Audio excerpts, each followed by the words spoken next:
Eryx, Sicily. Eryx, Greek Eryx, Eryx, Punic. Arche was an ancient city and a mountain in the west of Sicily, about 10 km from Drepana, modern Trapani, and 3 km from the sea coast. It was located at the site of modern Erice. Mount Eryx, Eryx, Eryx, Eryx, Eryx, Eryx, Eryx, Eryx, Eryx, Eryx, Eryx, Eryx. The mountain, now called Monte Erice, is a wholly isolated peak, rising in the midst of a low undulating tract, which causes its elevation to appear much more considerable than it really is, so that it was regarded in ancient as well as modern times as the most lofty summit in the whole island next to Etna, though its real elevation does not exceed 2180. Hence, we find Eryx alluded to by Virgil and other Latin poets as a mountain of the first order of magnitude, and associated with Athos, Etna, etc. On its summit stood a celebrated temple of Venus or Aphrodite, founded, according to the current legend, by Aeneas, whence the goddess derived the surname of Venus Erycina, by which she is often mentioned by Latin writers. Legends. Another legend, followed by Diodorus, ascribed the foundation both of the temple and city to an eponymous hero named Eryx, who was said to have received Hercules on his visit to this part of Sicily, and contended with that hero in a wrestling match, but was vanquished by him. This Eryx was a son of Aphrodite and Butes, a king of the country, and is hence repeatedly alluded to by Virgil as a brother of Aeneas, though that poet does not refer to him the foundation of the city.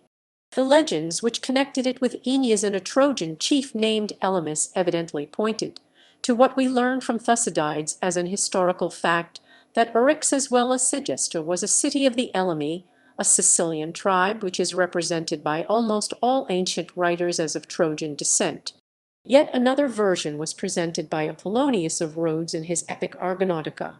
In this case, Butes was an Argonaut from Athens, who fell overboard in a rapture while listening to the sirens. He was saved from drowning when Cypris Aphrodite took pity on him. She carried him to Eryx, where she ruled, and she settled him at Cape Lilybaeum. History. Native settlement.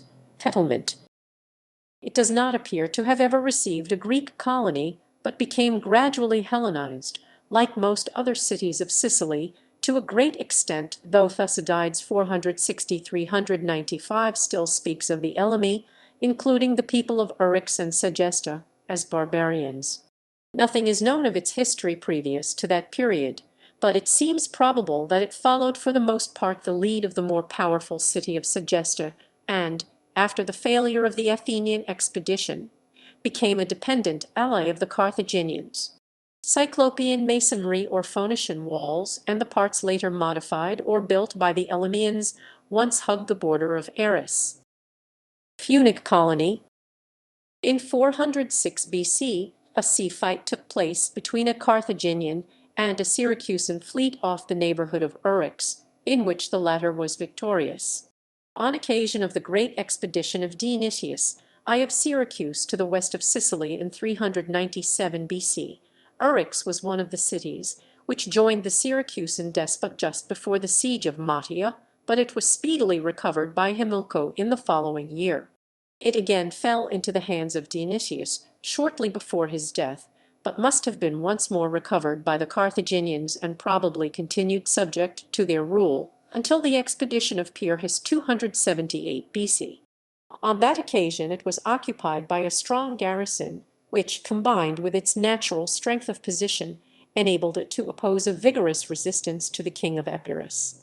It was, however, taken by assault, Pyrrhus himself leading the attack, and taking the opportunity to display his personal prowess as a worthy descendant of Heracles.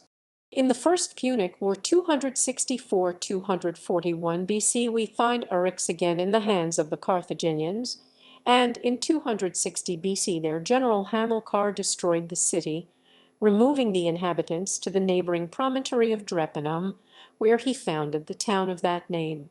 The old site, however, seems not to have been wholly deserted, For a few years later we are told that the Roman consul L. Junius made himself master by surprise both of the temple and the city.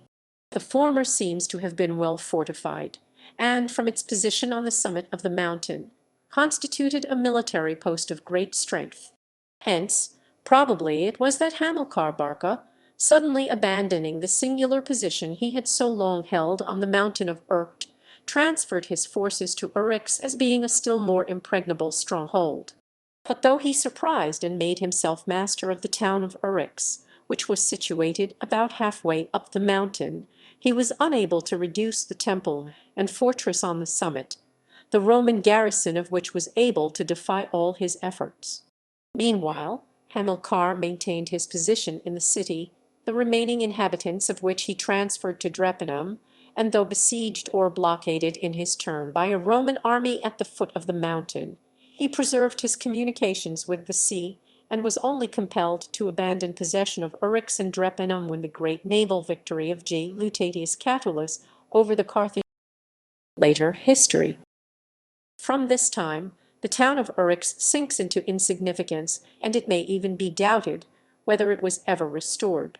Cicero 106-43 BC alludes to the temple, but never notices the town, and Strabo speaks of it as in his day almost uninhabited. Pliny, indeed, enumerates the Erycini among the municipal communities of Sicily, but the circumstance mentioned by Tacitus, that it was the Segestans who applied to Tiberius for the restoration of the temple, would seem to indicate that the sanctuary was at that time dependent, in a municipal sense, on Segesta. No trace of the subsequent existence of the town of Eryx is found. The remaining inhabitants appear to have settled on the summit of the hill, where the modern town of Erice has grown up on the site of the temple. No remains of the ancient city are extant, but it appears to have occupied the site now marked by the convent of Santa Anna, about halfway down the mountain. Temple. The temple, as already mentioned, was generally connected by popular legend with the Trojan settlements in this part of Sicily. If any value can be attached to these traditions, they would point to its being an ancient seat of Pelasgic worship, rather than of Phoenician origin, as supposed by many writers. Even those authors who represent it as founded before the time of Aeneas relate that it was visited by that hero who adorned it with splendid offerings. It is certain that the sanctuary had the good fortune to be regarded with equal reverence by the Phoenicians, Carthaginians, Greeks, and Romans. As early as the time of the Athenian expedition to Sicily 415 BC, we learn from Thucydides that it was rich in vessels and other offerings of gold and silver, of which the Segestans made use to delude the Athenian envoys into a belief of their wealth. The Carthaginians appear to have identified the Venus Erycina with the Phoenician goddess Astarte, and hence showed her much reverence, while the Romans paid extraordinary honors both to the goddess and her temple, on account of their supposed connection with Aeneas. They were, indeed, unable to prevent their Gaulish mercenaries from plundering the temple at the time of its capture by Junius, but this appears to have been the only occasion on which it suffered, and its losses were quickly repaired, for Diodorus speaks of it as in a flourishing and wealthy condition. The Roman magistrates appointed to the government of Sicily never failed to pay a visit of honor to this celebrated sanctuary. A body of troops was appointed as a guard of honor to watch over it, and 17 of the principal cities in Sicily were commanded to pay a yearly sum of gold for its adornment.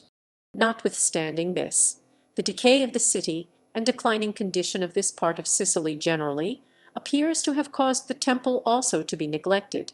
Hence in 25 the Segestans applied. This is the latest mention of it that occurs in history, and the period of its final decay or destruction is unknown.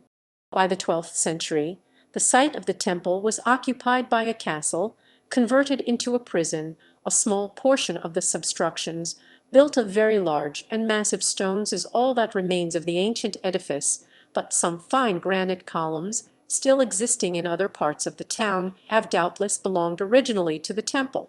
It has been already mentioned that the temple itself was surrounded by fortifications, so as to constitute a strong fortress or citadel, quite distinct from the city below, A coin struck by C. Considius Nonianus in the 1st century BC represents the temple itself, with this fortified parabolus enclosing a considerable portion of the mountain on which it stands, but there was also a temple at Rome dedicated to Venus Erycina, which stood just outside the Colline Gate, but the representation on the coin just cited is evidently that of the original Sicilian temple.